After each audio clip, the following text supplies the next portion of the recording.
Hello friends, नमस्कार। Study 91 परिवार में एक बार फिर आप सभी लोगों का स्वागत।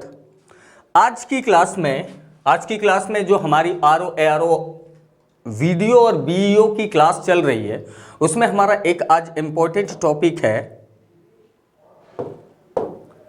झील और नदियां। हमारा एक इम्पोर्टेंट टॉपिक क्या है? झील और नदियां। चलिएगा, आज की क्लास को हम शुरू करते हैं। जल्दी से जितने लोग भी लाइव आ गए होंगे एक बार सेशन को शेयर कर देंगे, उसके बाद आज की क्लास को शुरू करते हैं। आइएगा, देखिए, क्लास शुरू करने से पहले एक इंपॉर्टेंट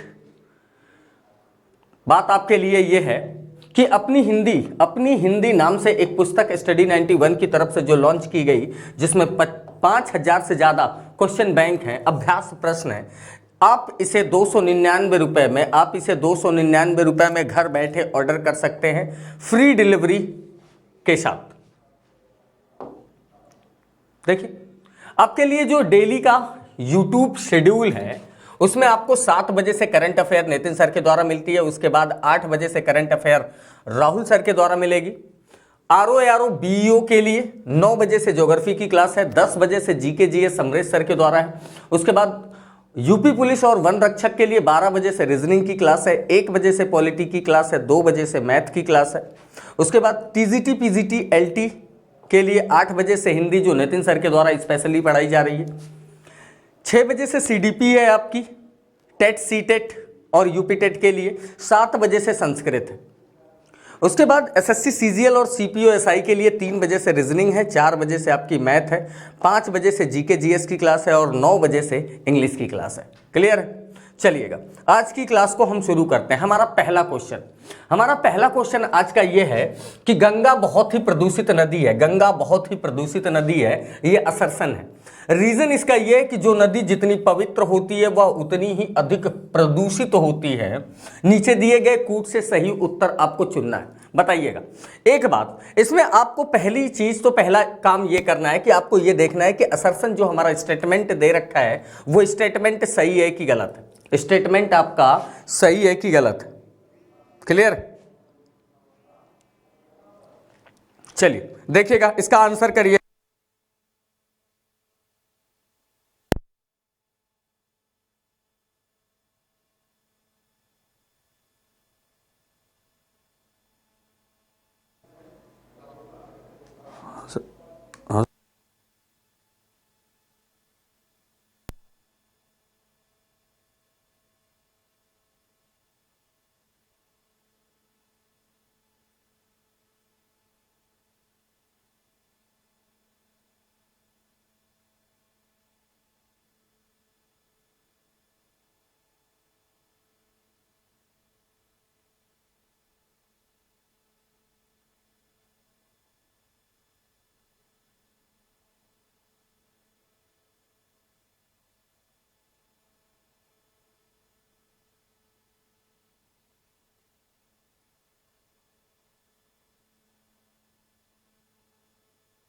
भैया आ जाओ।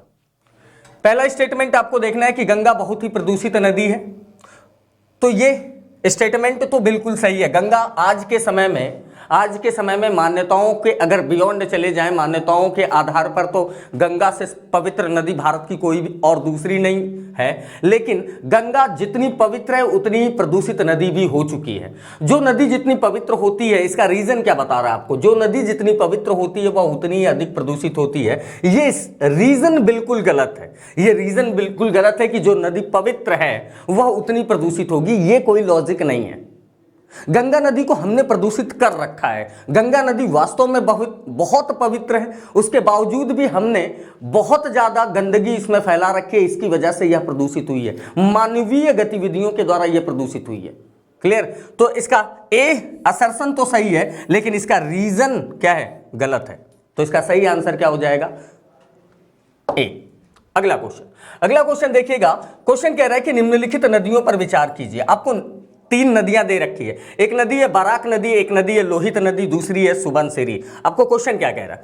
क्वेश्चन कह रहा है कि उपर्युक्त में से कौन अरुणाचल प्रदेश से होकर बहती है। अरुणाचल प्रदेश से होकर बहने वाली नदी के बारे में आपसे पूछ रहा है। तो बराक नदी, लोहित नदी, सुबनसिरी। एक बात समझना, लोहित नदी और सुबनसिरी ये दोनों नदियां ब्रह्मपुत्र नदी की सहायक नदी है। किसकी है? ब्रह्मपुत्र नदी की सहायक नदी। ब्रह्मपुत्र नदी की सहायक नदी किसकी है? ब्रह्मपुत्र नदी की सहायक नदी है। और ये दोनों नदियां कहां से? ये दोनों नदियां अरुणाचल प्रदेश से प्रवाहित होती हैं। ये दोनों नदियां अरुणाचल प्रदेश से प्रवाहित होती है। ये जो बराक नदी है, बराक नदी भी ब्रह्मपुत्र की सहायक नदी है, लेकिन ये मणिपुर असम से प्रवाहित होती है। कहां से?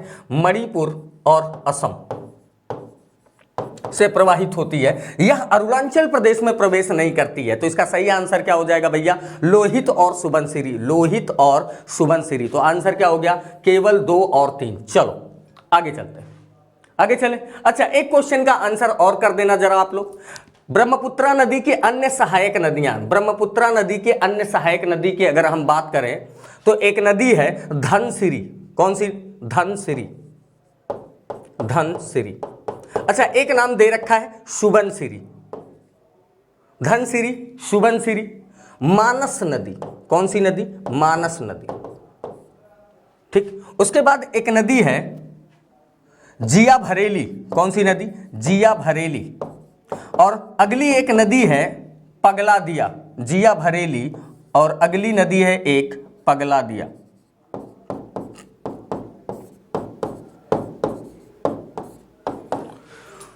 क्लियर? तो इसका सही आंसर क्या हो गया? 2। अच्छा, एक क्वेश्चन का आंसर सभी लोग कर देंगे जल्दी से। तो भाई, ब्रह्मपुत्र नदी का जब उद्गम होता है, ब्रह्मपुत्र नदी का उद्गम कहां से होता है ये आपको पता होगा। एक्चुअली ब्रह्मपुत्र नदी का उद्गम कहां से होता है भाई? देखिए, ब्रह्मपुत्र नदी का उद्गम होता है मानसरोवर झील के, मानसरोवर झील के चेमायुंगडुंग ग्लेशियर से होता है। कहां से होता है? चेमायुंगडुंग ग्लेशियर से होता है। अब क्वेश्चन ये है कि ब्रह्मपुत्र नदी जब चेमायुंगडुंग ग्लेशियर से निकलती है तो यह किस नाम से निकलती है? ये मूल रूप से ब्रह्मपुत्र नदी के नाम से नहीं निकलती है। किस नाम से निकलती है? आपको क्वेश्चन का आंसर करना, जल्दी से कमेंट करके बताएंगे। देखिए, मानसरोवर झील के चेमायुंगडुंग ग्लेशियर से जब यह निकलती है तो यह किस नाम से निकलती है? आपको यही क्वेश्चन करना है, किस नाम से निकलती? जल्दी से बताइएगा कमेंट करके। अगला क्वेश्चन देखिए, पश्चिमी घाट की नदियां डेल्टा का निर्माण नहीं करती हैं। पश्चिमी घाट की नदियां डेल्टा का निर्माण नहीं करती। ये आपके लिए असर्शन और रीजन का क्वेश्चन है। पहला स्टेटमेंट आपका ये है कि पश्चिमी घाट की नदियां डेल्टा का निर्माण नहीं करती हैं। इसका रीजन क्या दे रखा है? इसका रीजन दे रखा है वे छोटे मार्ग से तीव्र गति से कड़ी या कठोर चट्टानों के ऊपर से प्रवाहित होती हैं। तो इसके लिए सही कूट का चयन करना है आपको। पहला ऑप्शन है ए और आर दोनों सही है। आर ए की व्याख्या भी करता है। ए आर दोनों सही है किंतु आर ए की सही व्याख्या नहीं करता है। ए सही है परंतु आर गलत है, ए गलत है परंतु आर सही है। बताइएगा। देखना भाई, पश्चिमी घाट की जो नदियां हैं भारत में, अगर हम पश्चिमी घाट की नदी के बारे में बात करें, पश्चिमी घाट की नदी डेल्टा का निर्माण नहीं करती हैं। किसका? पश्चिमी घाट की नदी डेल्टा का निर्माण नहीं करती है। ये बिल्कुल सही है। आपने देखा होगा कि डेल्टा का निर्माण ज्यादातर कौन सी नदियां करती हैं? मैक्सिमम नदियां जो डेल्टा का निर्माण करती हैं हिमालयी नदी करती हैं, जिनका उद्गम हिमालय से होता है। हिमालय से होने के कारण वो मैदानी क्षेत्रों से ज्यादा प्रवाहित होती हैं। जब मैदानी क्षेत्र से ज्यादा प्रवाहित होती हैं तो अपक्षय और अपर्दन की प्रक्रिया ज्यादा करती है।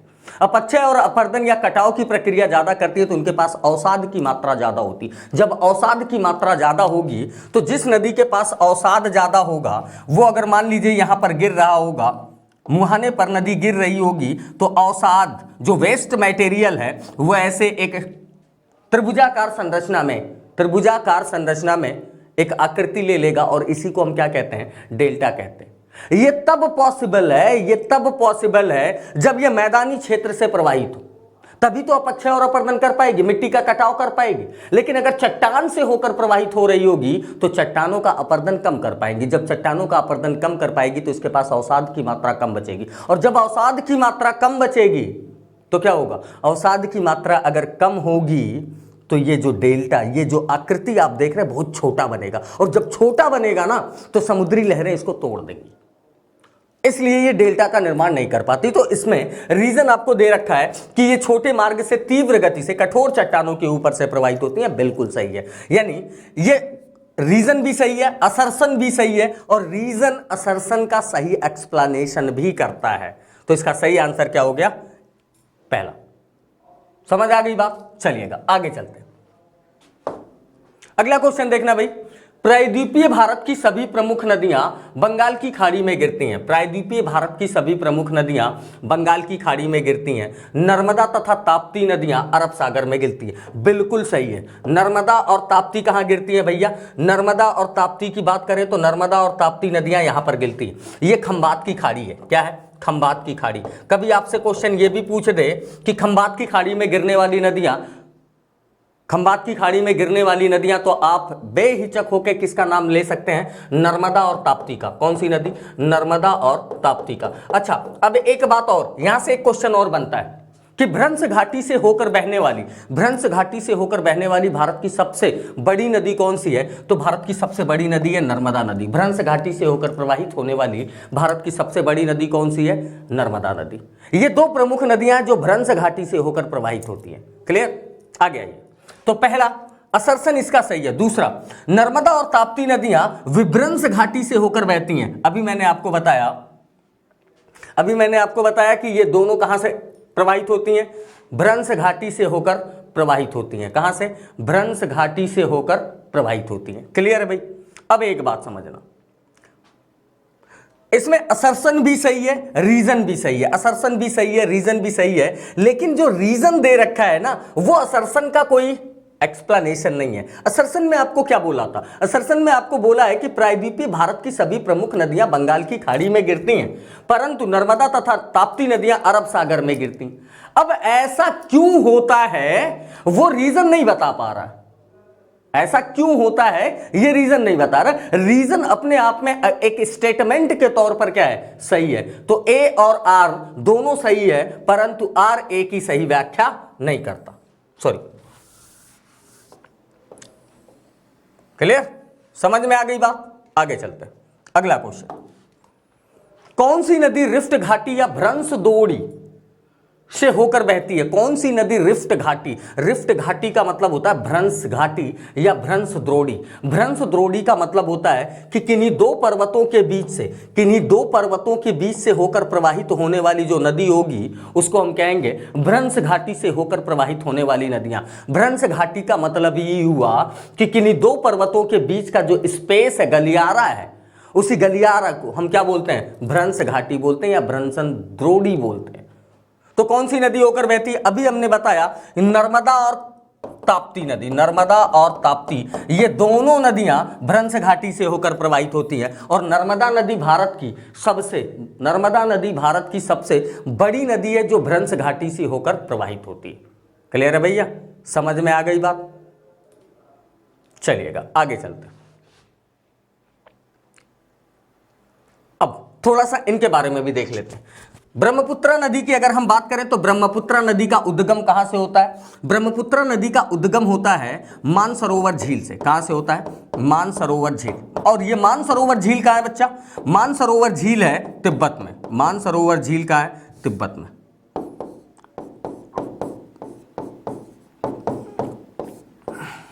क्लियर? ठीक। मानसरोवर झील के पास एक ग्लेशियर है, चेमा युंगडुंग ग्लेशियर, उसी ग्लेशियर से होकर निकलती है ये। आगे आइए। गंगा नदी के उद्गम की अगर हम बात करें तो गंगा नदी एक्चुअली किसी एक पॉइंट से नहीं निकलती है। गंगा नदी का उद्गम किन्हीं दो जलधाराओं के मिलने के परिणाम स्वरूप होता है। किन्हीं दो जलधाराओं के मिलने के परिणाम स्वरूप होता है। एक जलधारा है भागीरथी और दूसरी एक जलधारा है अलकनंदा। कौन सी नदी? अलकनंदा। ये एक तरफ है अलकनंदा और एक तरफ है भागीरथी। उत्तराखंड से निकलने वाली ये दोनों नदियां उत्तराखंड में ही एक प्रयाग है, देवप्रयाग। कौन सा प्रयाग है? देवप्रयाग। इस देवप्रयाग में दोनों नदियां आकर मिल जाती हैं। देवप्रयाग से मिलने के बाद ये एक सामूहिक जलधारा के रूप में चलती है। और देवप्रयाग के बाद इन दोनों जलधाराओं की जो सामूहिक जलधारा है उसी को हम किस नाम से जानते हैं? उसी को हम गंगा के नाम से जानते हैं। उसी को हम किस नाम से जानते हैं? गंगा के नाम से जानते हैं। क्लियर है बच्चा? बात समझ में आ गई सभी लोगों को? आगे चलते हैं। अगला क्वेश्चन, अगला क्वेश्चन देखना। कावेरी नदी का उद्गम है, कावेरी नदी का उद्गम है सह्याद्री में, ब्रह्मगिरी पहाड़ियों में, ग्वालीगढ़ पहाड़ियों में, अमरकंटक में। जल्दी से बताना। देखो कावेरी नदी की अगर हम बात करें, कावेरी नदी दक्षिण भारत की सबसे पवित्र नदी, दक्षिण भारत की सबसे पवित्र नदी। अच्छा, उत्तर भारत की सबसे पवित्र नदी की बात करें तो जिस तरीके से गंगा है उसी तरीके से दक्षिण भारत की सबसे पवित्र नदी कौन सी है? कावेरी। अच्छा एक बात और, उत्तर भारत की सबसे बड़ी नदी की अगर हम बात करें, लंबी नदी की बात करें तो कौन सी है? गंगा नदी है। लेकिन दक्षिण भारत की सबसे लंबी नदी की अगर हम बात करें तो दक्षिण भारत की सबसे लंबी नदी कौन सी है? इसको कमेंट करके जल्दी से बताना। दक्षिण भारत की सबसे पवित्र नदी, दक्षिण भारत की सबसे पवित्र नदी। क्लियर? इसीलिए हम दक्षिण गंगा के नाम से भी इसको जानते हैं। कावेरी नदी को दक्षिण गंगा के नाम से भी जानते हैं। और दक्षिण भारत की सबसे बड़ी जो नदी है वो कौन सी है? दक्षिण भारत की सबसे बड़ी नदी है गोदावरी नदी। कौन सी नदी है? गोदावरी नदी। गोदावरी नदी लंबाई में सबसे अधिक होने के कारण दक्षिण भारत कि वह नदी है जिसकी तुलना उत्तर भारत के सबसे बड़ी नदी से होता है। इसीलिए इसको दक्षिण की गंगा के नाम से जानते हैं। दक्षिण की गंगा किसे कहते हैं? गोदावरी को कहते हैं। दक्षिण गंगा किसे कहते हैं? कावेरी को। कावेरी को क्यों कहते हैं दक्षिण गंगा?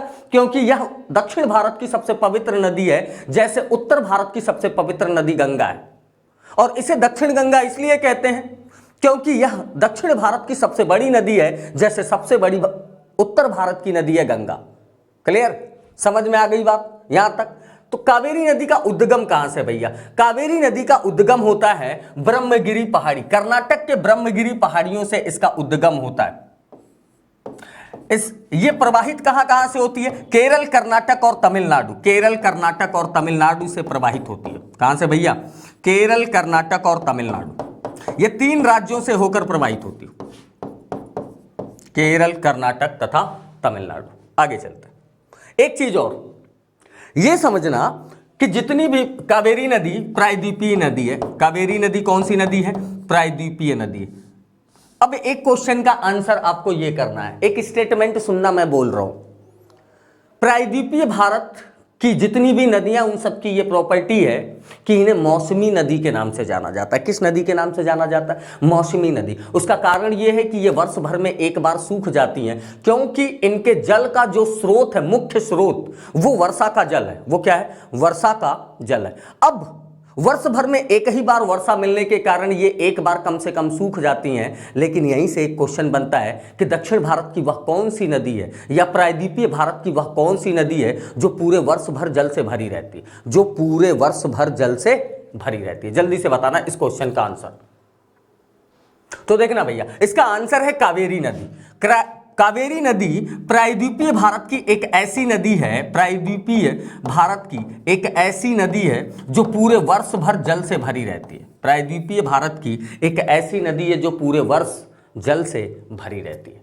इसका कारण है कि कावेरी नदी जहां से प्रवाहित होती है, तमिलनाडु से जब प्रवाहित होती है, तो इसे पूरे वर्ष भर में 2 बार जल की प्राप्ति हो जाती है। 2 बार मानसून इसको मिल जाता है। एक बार तो लौटता हुआ मानसून इसको वर्षा दे जाता है, और दूसरा मुख्य मानसून भी इसे वर्षा दे जाता है। तो 2 बार वर्ष भर में जब इसको मानसून की प्राप्ति हो जाती है, तो ये पूरे वर्ष भर जल से भरी रहती है। ये बड़ा इंपॉर्टेंट क्वेश्चन है, कई बार पूछा जाता है, क्योंकि बेसिक सा कॉन्सेप्ट है कि प्रायद्वीपीय भारत की नदियां वर्ष भर में एक बार सूख जाती हैं। यह एकमात्र ऐसी है जो पूरे वर्ष भर जल से भरी रहती है। आगे चलते हैं, अगला क्वेश्चन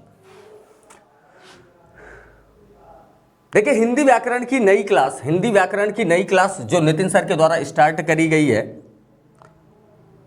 सभी कॉम्पिटिटिव एग्जाम के लिए, जिसमें आपको 130 से अधिक वीडियो लेक्चर, 3000 से ज्यादा क्विज प्रैक्टिस और ऑफलाइन डाउनलोड मोड भी अवेलेबल है आपके लिए कि एक बार आप इसे डाउनलोड करके कई बार देख भी सकते हैं।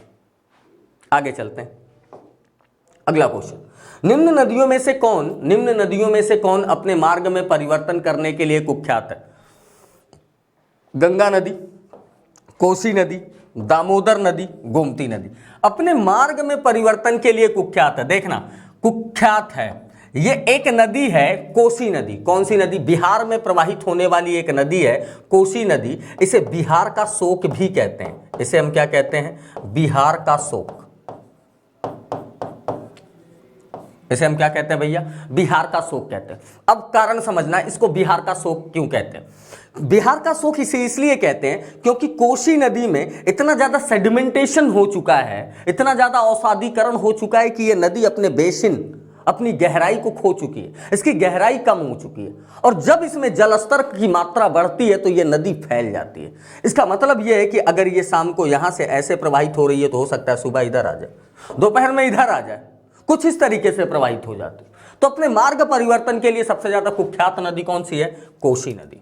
और कोसी को बिहार का शोक कहते हैं। एक बात और समझ लो, यहां एक नदी आपको दे रखा है दामोदर नदी। कौन सी नदी? दामोदर नदी। ये जो दामोदर नदी है, दामोदर नदी को पश्चिम बंगाल का शोक कहते हैं। दामोदर नदी को हम क्या कहते हैं? पश्चिम बंगाल का शोक कहते हैं। पश्चिम बंगाल का शोक कहते हैं। क्या कहते हैं भैया? पश्चिम बंगाल का शोक कहते हैं। अब इसे पश्चिम बंगाल का शोक कहते हैं।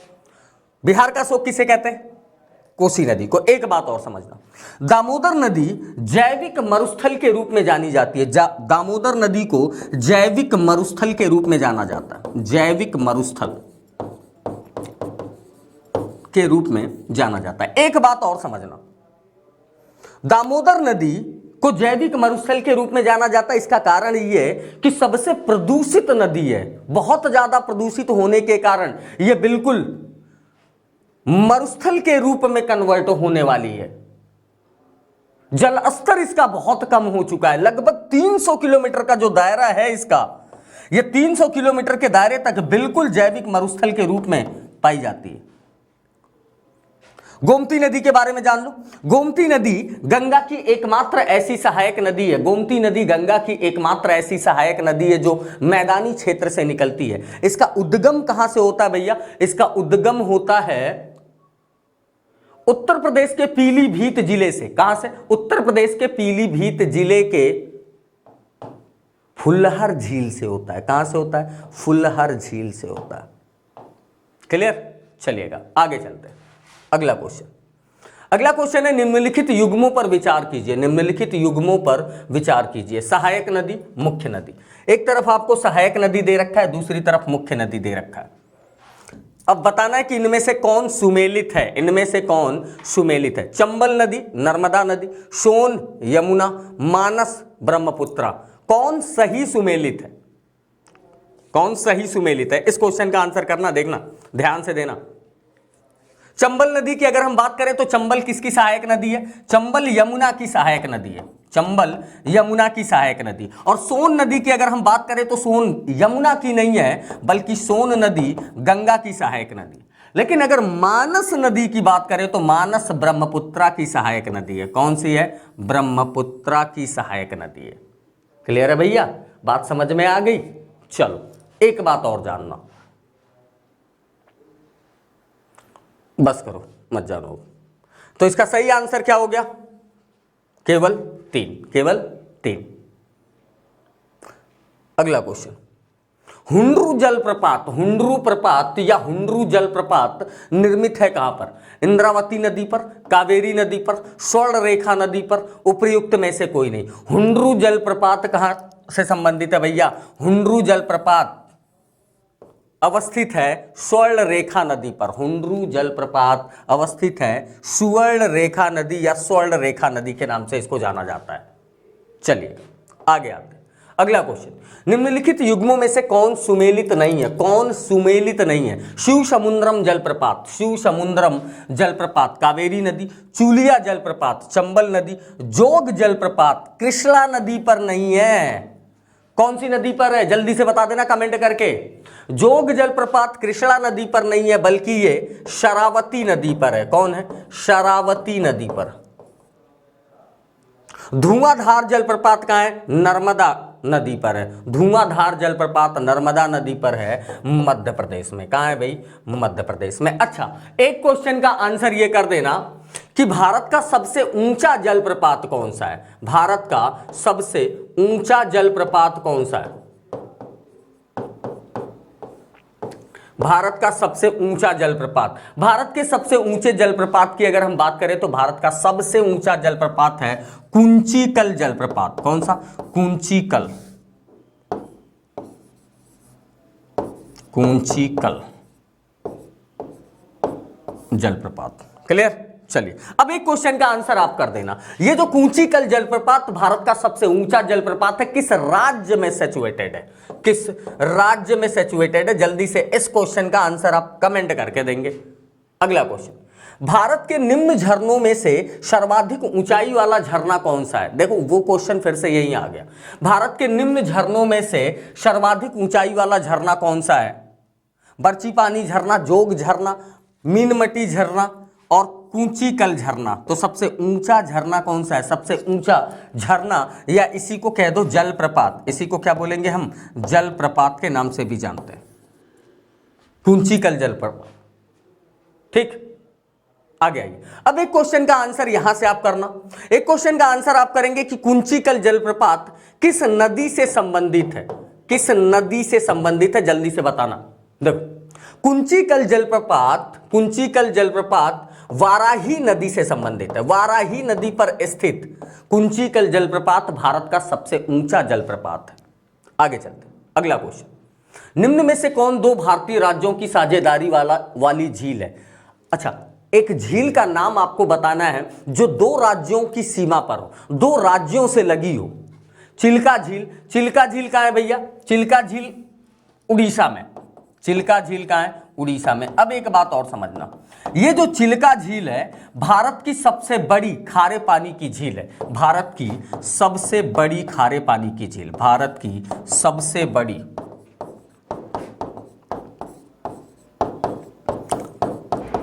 बड़ी खारे पानी की झील।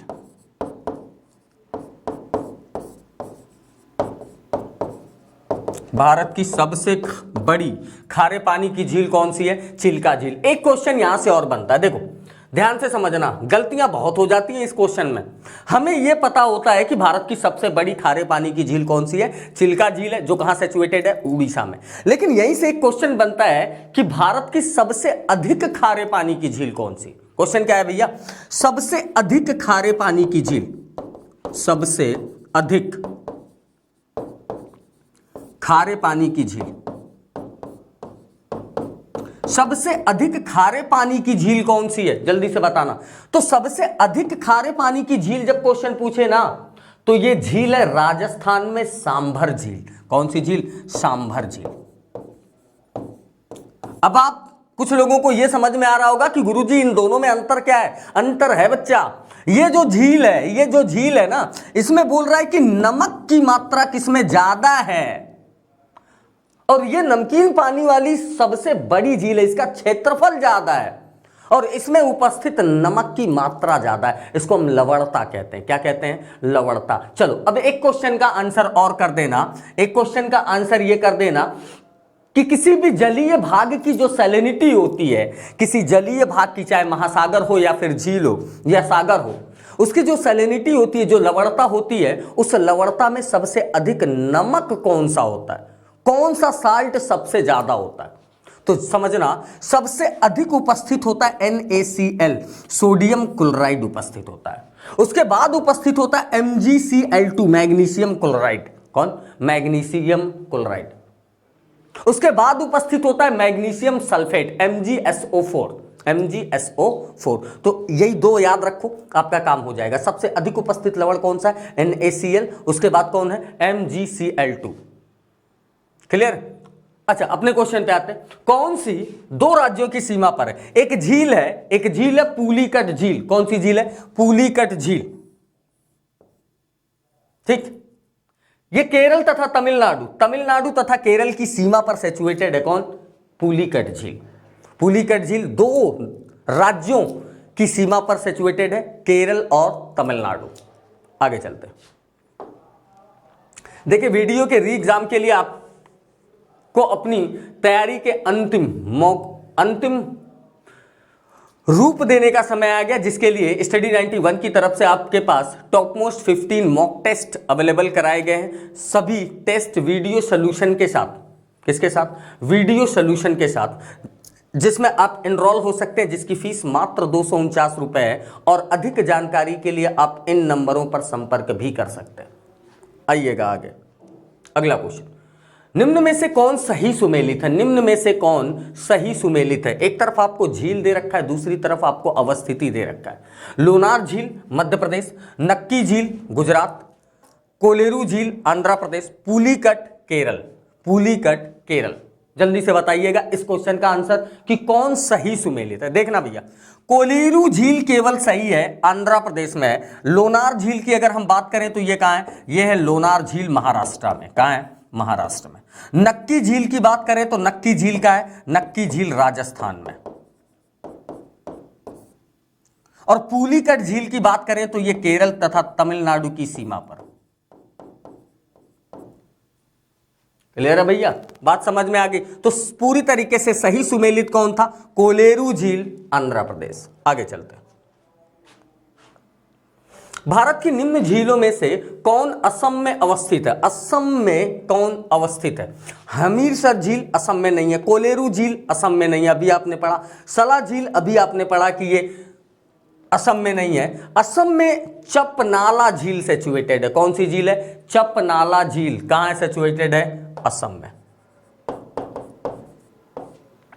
आगे चलते हैं, अगला क्वेश्चन, निम्नलिखित नदियों में से कौन सी सबसे लंबी है? निम्नलिखित नदियों में से कौन सी सबसे लंबी है? अमेजन नदी, आमूर नदी, कांगो नदी, लीना नदी। देखना भैया, दुनिया की सबसे लंबी नदी की अगर हम बात करें तो सबसे लंबी नदी है नील नदी। दुनिया की सबसे लंबी नदी की अगर हम बात करें तो सबसे लंबी नदी है कौन सी? नील नदी, जिसकी कुल लंबाई लगभग 650 किलोमीटर। लगभग 650 किलोमीटर। कितनी है भैया? 650 किलोमीटर। अफ्रीका की, कहां की है भैया ये नील नदी? नील नदी अफ्रीका की में स्थित दुनिया की सबसे बड़ी झील, सबसे बड़ी नदी है। एक बात और, नील नदी एक्चुअली, नील नदी का उद्गम किसी एक बिंदु से नहीं होता है। नील नदी भी दो नदियों के मिलने की वजह से जो सामूहिक जलधारा बनती है उससे होती है। नील नदी का निर्माण एक्चुअली दो नदियां हैं, एक नदी ऐसे है, एक नदी ऐसे। एक नदी का नाम है व्हाइट नील, यानी कि श्वेत नील। एक नदी का नाम क्या है? श्वेत नील। और दूसरी एक नदी है जिसका नाम है नीली नील, ब्लू नील।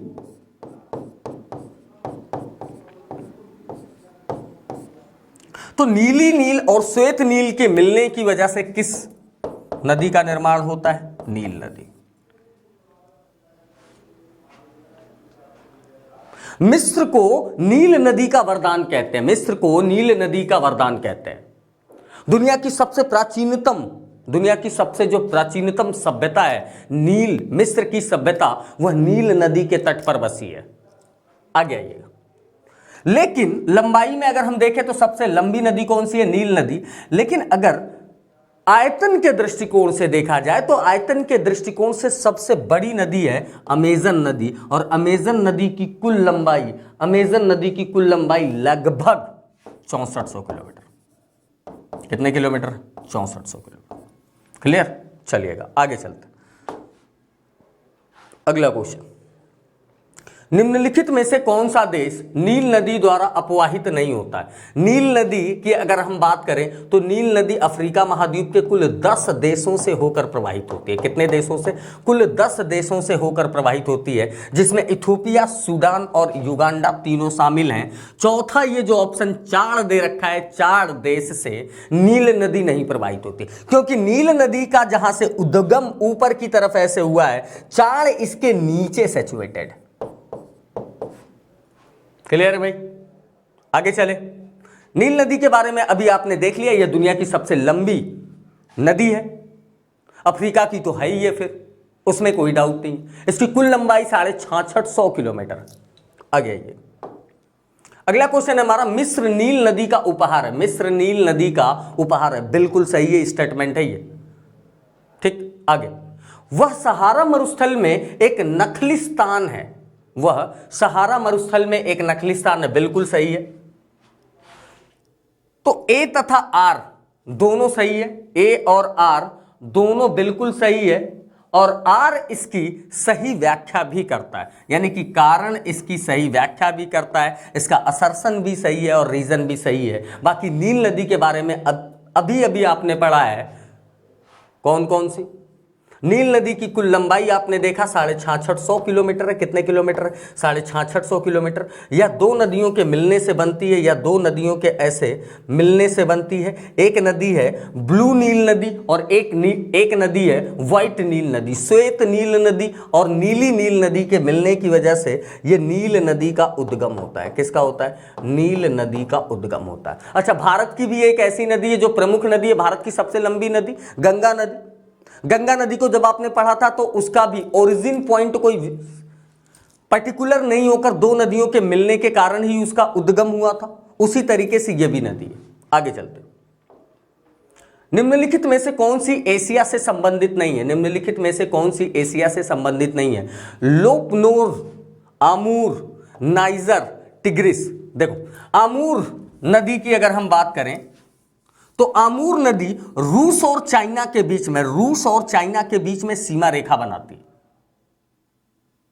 रूस और चाइना के बीच में क्या बनाती है? सीमा रेखा बनाती है। तो ये तो पक्का हो गया कि ये एशिया में सिचुएटेड है। लोपनोर की अगर हम बात करें तो चीन में एक झील है, चीन की एक झील है, और यह एक लवणीय झील है। कैसी झील है? लवणीय झील है। और ये लवणीय झील है कहां पर बच्चा? ये लवणीय झील है चाइना में। टिग्रिस नदी, टिग्रिस नदी की अगर हम बात करें तो एक नदी आपने पढ़ी होगी, टिग्रिस तथा यूफ्रेटस। कौन सी? टिग्रिस तथा यूफ्रेटस। ये टिग्रिस नदी यूफ्रेटस की एक सहायक नदी है। कौन सी नदी है? सहायक नदी है, जिसे दजला नदी और फरात नदी के नाम से जाना जाता है। इसी दजला और फरात नदी के तट पर, दजला और फरात के दोआब क्षेत्र में एक सभ्यता का निर्माण हुआ, एक सभ्यता का निर्माण हुआ जो दुनिया की सबसे प्राचीनतम सभ्यताओं में से एक है। उस सभ्यता का आंसर आप करेंगे कि दजला और फरात के दोआब क्षेत्र में कौन सी सभ्यता, एशिया की कौन सी सभ्यता जो सबसे प्राचीनतम विश्व की सभ्यताएं हैं उनमें शामिल है, उसका नाम क्या है? जल्दी से बताइएगा। तो यह भी एशिया का ही भाग है। किसका भाग है? एशिया का ही भाग है। नाइजर नदी, नाइजर नदी की अगर हम बात करें तो नाइजर नदी अफ्रीकन नदी है, अफ्रीका की एक नदी है। कहां की नदी है भैया? अफ्रीका की एक नदी है। और आपसे पूछा था कि कौन एशिया से संबंधित नहीं है, तो आपका आंसर हो जाएगा नाइजर नदी। आगे चलते देखिए, नितिन सर के द्वारा हैंड रिटन ई बुक्स हमारी ऑफिशियल वेबसाइट पर अवेलेबल है, आप जाके इसे परचेस कर सकते हैं। इंडियन ज्योग्राफी, सामान्य हिंदी, आधुनिक इतिहास, मध्यकालीन इतिहास, प्राचीन इतिहास, उसके साथ ही साथ आपको साइंस के तीनों सेक्शन मिलेंगे और साथ ही भारतीय राज्य व्यवस्था भी मिलेगी। आगे आइएगा, अफ्रीका, अफ्रीका की कौन सी नदी मकर रेखा को 2 बार काटती है? अफ्रीका की कौन सी नदी मकर रेखा को 2 बार काटती है? जैम्बेजी नदी, लिम्पोपो नदी, कांगो नदी और नाइजर नदी। अफ्रीका महाद्वीप की एक नदी है, अफ्रीका महाद्वीप की एक नदी है जो मकर रेखा को, जो किसे मकर रेखा को 2 बार काटती है, इसका नाम है लिम्पोपो नदी। कौन सी नदी? लिम्पोपो नदी। अच्छा, एक क्वेश्चन का आंसर आप और कर दीजिए, ये जो लिम्पोपो नदी है, लिम्पोपो नदी मकर रेखा को 2 बार काटती है, विषुवत रेखा को 2 बार काटने वाली नदी का नाम बता दीजिए। विषुवत रेखा को 2 बार काटने वाली नदी का नाम बता दीजिए जल्दी से, ऑप्शन इसी में अवेलेबल है। तो इसका सही आंसर क्या हो गया बच्चा? लिम्पोपो नदी। आगे चलते, अगला क्वेश्चन है, सीन नदी किस नगर से होकर बहती है? सीन नदी किस नगर से होकर बहती है? तो सीन नदी के तट पर कौन सिचुएटेड है? पेरिस सिचुएटेड है। पेरिस कहां की राजधानी है? पेरिस यूरोप का एक देश है, फ्रांस। फ्रांस की राजधानी कहां है? फ्रांस की राजधानी है पेरिस। फ्रांस की राजधानी कहाँ है? पेरिस। ठीक, आगे देखना। पेरिस को फैशन नगरी के नाम से भी जाना जाता है। किस नाम से? फैशन नगरी के नाम से भी जाना जाता है। और फ्रांस को शूरा और सुंदरियों का देश भी कहा जाता है। शूरा और सुंदरियों का देश भी कहा जाता है।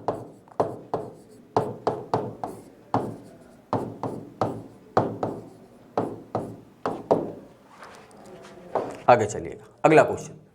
उस नदी का क्या नाम है जिसके तट पर फ्रांस की राजधानी पेरिस नगर बसा हुआ है? देखिए वही क्वेश्चन, थोड़ी सी लैंग्वेज चेंज करके आ गया। उस नदी का नाम क्या है जिसके तट पर फ्रांस की राजधानी पेरिस, किस नदी के तट पर है? अभी अभी आपने देखा, सीन नदी के तट पर सिचुएटेड है। किस नदी के तट पर सिचुएटेड है? सीन नदी के तट पर सिचुएटेड है। चलिएगा आगे चलते हैं। अगला क्वेश्चन है, एक तरफ आपको नगर दे रखा है, दूसरी तरफ आपको नदी दे रखी है। कौन सा नगर किस नदी के तट पर बसा हुआ है वो सुमेलित करना है आपको। जल्दी से बताइएगा इस क्वेश्चन का आंसर। देखिए बर्लिन नदी, बर्लिन नदी किसके तट पर बसा हुआ भैया? बर्लिन स्प्री नदी के तट पर बसा हुआ। लाहौर रावी नदी के तट पर बसा हुआ और न्यूयॉर्क हडसन नदी के तट पर बसा हुआ है। रोम की अगर हम बात करें तो रोम टाइबर नदी के तट पर बसा हुआ है। इसका आंसर क्या हो जाएगा फिर? इसका आंसर हो जाएगा 4 3 2 1। 4 3 2 1। क्लियर है? चलिएगा आगे चलते हैं। अगला क्वेश्चन है, डेल्टा का निर्माण उन स्थानों पर होता है जहां निम्नलिखित नहीं होते। अब आपसे क्वेश्चन ये कह रहा है ना कि उन क्षेत्रों पर जहां डेल्टा का निर्माण होता है उन क्षेत्रों पर क्या नहीं होगा, उन क्षेत्रों में क्या नहीं होगा। जैसे मान लो यहां अगर डेल्टा का निर्माण हो रहा है, यहां डेल्टा का निर्माण हो रहा है, तो यहां क्या नहीं होगा इन चारों में से? यही बताना है आपको बताना है। ये चट्टान नहीं होगी, ज्वार भाटा नहीं आएगा, तेज हवाएं नहीं चलेगी, या गहरा समुद्री क्षेत्र नहीं होगा। बताइएगा। देखो बेसिक कॉन्सेप्ट है कि जो अवसाद होता है वो अवसाद जहां गिरता है एक ट्रायंगुलर शेप में जमा होता है, जिसकी वजह से किसका निर्माण होता है? जिसकी वजह से डेल्टा का निर्माण होता है। तो अगर मान लीजिए कि समुद्र बहुत गहरा होगा, तो जब समुद्र गहरा होगा बच्चा ना, तो ये अवसाद बहुत गहराई में चला जाएगा, और जब गहराई में चला जाएगा तो ये डेल्टा का रूप धारण नहीं कर पाएगा, क्योंकि गहराई में जब ज्यादा पहुंचेगा तो अवसाद का कुछ अता पता नहीं चलेगा। तो सही आंसर क्या हो गया आपका? गहरा समुद्र। आगे चलिए। ग्रैंड कैनियन है। ग्रैंड कैनियन क्या है भैया? ग्रैंड कैनियन एक खड्ड है। ग्रैंड कैनियन क्या है? एक खड्ड है। मतलब कुछ इस तरीके से बनने वाली एक संरचना, चाहे किसमें हो? जिसमें जल भरा हो। अब ये कैनियन हो सकता है कि महासागर में हो, या हो सकता है किसमें हो? नदी में हो। तो ग्रैंड कैनियन कहां है भैया? ग्रैंड कैनियन एक खड्ड है। अगला क्वेश्चन है, इनमें से ग्रेट लैक्स का हिस्सा नहीं है। ग्रेट लैक्स में अगर हम बात करें तो ग्रेट लैक्स अमेरिका महाद्वीप की 5 नदियां जिनको हम ग्रेट लैक्स के नाम से जानते हैं, उनमें से एक झील है सुपीरियर झील। कौन सी? सुपीरियर झील। उसके बाद ह्यूरॉन झील, उसके बाद मिशिगन झील, उसके बाद ईरी झील, उसके बाद ओंटारियो झील। ये 5 झीलों का एक समूह है। इन 5 झीलों के समूह को हम ग्रेट लैक्स की संज्ञा देते हैं। तो इसमें से कौन नहीं है बच्चा? इसमें से बियर झील नहीं है। और बियर झील कहां पर सिचुएटेड है? बियर झील स्थित है कनाडा में। कहां है? कनाडा में। आगे चलिए। देखिए यूजीसी नेट पेपर फर्स्ट के लिए कंप्लीट कोर्स जो आपको इस समय मात्र 999 रुपए में अवेलेबल है। 10,000 रुपए जिसकी मार्क वैल्यू है। अभी दीपावली ऑफर में ये केवल 999 रुपए में आप इस बैच से जुड़ सकते हैं और ऑफर का फायदा उठा सकते हैं। आगे आइएगा। संयुक्त राज्य अमेरिका की बृहद झीलों का पूर्व से पश्चिम की ओर सही क्रम क्या है? अच्छा, संयुक्त राज्य अमेरिका यूएसए की जो 5 झीलें हैं, संयुक्त राज्य अमेरिका की जो 5 झीलें हैं, उनको बोला है कि पूरब से पश्चिम की ओर सजाना है। पूरब से पश्चिम अगर आप देखेंगे ना तो इधर से आपको जाना है, इधर से ऐसे। तो सबसे नीचे सबसे पूर्व में कौन सी अभी मैंने झील बताई थी? ओंटारियो झील। उसके बाद एक झील मैंने बताई ईरी झील। उसके बाद एक मैंने झील बताई मिशिगन झील। उसके बाद एक झील बताई सुपीरियर झील। कौन सी झील? सुपीरियर। क्लियर है भैया? बात समझ में आ गई? ये जो 4 झीलें हैं इनमें से एक झील और जोड़ दो, ह्यूरॉन झील। कौन सी झील? ह्यूरॉन झील। तो सबसे नीचे कौन है? सबसे नीचे है ओंटारियो। कौन है? ओंटारियो। अब देख लो सबसे पहले ओंटारियो किसमें है? सबसे पहले ओंटारियो किसमें? ये गलत हो गया, ये गलत हो गया, ये गलत हो गया। तो सबसे पहले ओंटारियो किसमें है? इसमें। क्यों? क्योंकि ये पूरब से पूछा है बच्चा। कहां से पूछा है? पूरब से पूछा है। चलिएगा आगे चलते हैं। विश्व की सबसे बड़ी ताजे पानी की झील, दुनिया की सबसे बड़ी ताजे पानी की झील कौन सी है? दुनिया की सबसे बड़ी ताजे पानी की झील है सुपीरियर झील, अमेरिका में। कहां है भैया? अमेरिका में। अच्छा, एक क्वेश्चन का आंसर आप कर दीजिए, दुनिया की सबसे बड़ी खारे पानी की झील कौन सी है? अगला क्वेश्चन, कौन सी विश्व की सर्वाधिक गहरी झील है? दुनिया की सबसे गहरी झील का नाम बताना है आपको। टिटिकाका झील। टिटिकाका झील की अगर हम बात करें तो यह दुनिया की सबसे अधिक ऊंचाई पर स्थित झील है, नौकागम्य झील है। कौन सी? टिटिकाका झील। विक्टोरिया झील, मृत सागर, बैकाल झील। दुनिया की सबसे गहरी झील कौन सी है? बैकाल झील। साइबेरियन रूस में सिचुएटेड। कहां है? साइबेरियन रूस में स्थित है बैकाल झील। आगे चलते हैं। क्षेत्रफल और आयतन के आधार पर विश्व की सबसे बड़ी झील, क्षेत्रफल और आयतन के आधार पर दुनिया की सबसे बड़ी झील कौन सी है? अरल सागर, कैस्पियन सागर, बैकाल झील और मिशिगन झील। कैस्पियन सागर सबसे बड़ी झील कौन सी है? क्षेत्रफल और आयतन के दृष्टिकोण से कैस्पियन सागर। ये नाम सागर लगा हुआ है लेकिन यह है क्या? यह झील है एक, कैस्पियन सागर। आगे चलते हैं। आज का यह हमारा लास्ट क्वेश्चन, निम्न में से कौन सी किसे झीलों की वाटिका कहते हैं? निम्न में से किसे झीलों की वाटिका के नाम से जाना जाता है? फिनलैंड को, स्वीडन को, न्यूजीलैंड को, ग्रीनलैंड को। तो झीलों की वाटिका किसे कहते हैं हम? फिनलैंड को। इसके पीछे कारण यह है कि यहां पर बहुत सारी झील पाई जाती है, झीलों की संख्या यहां बहुत ज्यादा है, इसीलिए इसको हम क्या कहते हैं? झीलों की वाटिका के नाम से जानते हैं। आगे चलिए देखिए, अपनी हिंदी पुस्तक जो केवल 299 रुपए में हमारे चैनल पर अवेलेबल है, आप हमारी ऑफिशियल वेबसाइट पर जाकर इसे परचेस कर सकते हैं, जिसमें आपको 5000 से ज्यादा अभ्यास प्रश्न भी मिलेगा, जिसमें आपको 5000 से ज्यादा अभ्यास प्रश्न भी मिलेगा। चलिए, आज की क्लास का यह हमारा अंतिम क्वेश्चन था। आज के लिए बस इतना ही। कल फिर मिलेंगे इसी समय 9 से 10 बजे। तब तक के लिए जय हिंद, जय भारत।